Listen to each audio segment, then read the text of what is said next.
Welcome to Bible 365, where we learn and grow in God's Word 365.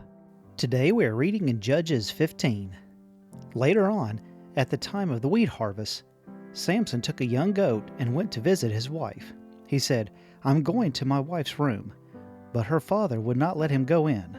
"I was so sure you hated her," he said, "that I gave her to your companion. Isn't her younger sister more attractive? Take her instead." Samson said to them, "This time I have a right to get even with the Philistines. I will really harm them." So he went out and caught 300 foxes and tied them tail to tail in pairs.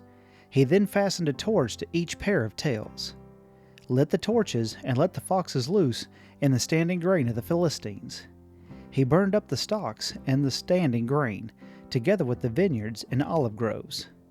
When the Philistines asked who did this, they were told, "Samson, the Timnite's son-in-law," because his wife was given to his companion.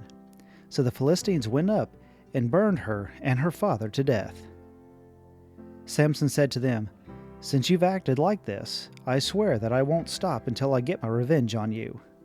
He attacked them viciously and slaughtered many of them. Then he went down and stayed in the cave in the rock of Edom. The Philistines went up and camped in Judah, spreading out near Leah.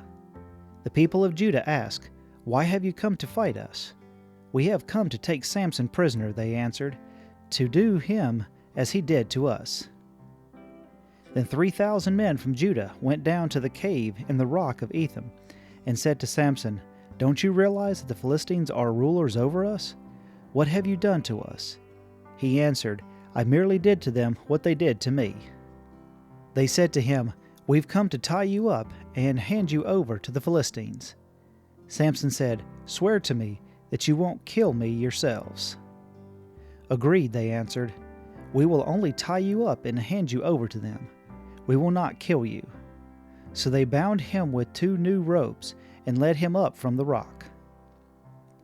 As they approached Leah, the Philistines came toward him shouting. The Spirit of the Lord came powerfully upon him. The ropes on his arms became like charred flax, and binding drops from his hands. Finding a fresh jawbone of a donkey, he grabbed it and struck down 1,000 men.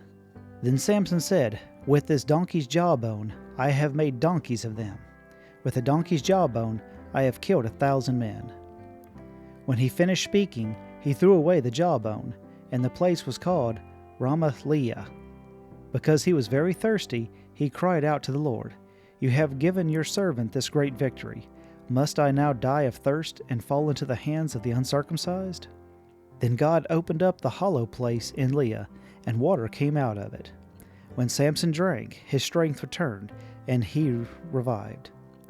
So the spring was called En Hakor, and is still there in Leah. Samson led Israel for 20 years in the days of the Philistines. Thank you for listening. If you found value in it, then like, share, and subscribe. I pray that you have a blessed day.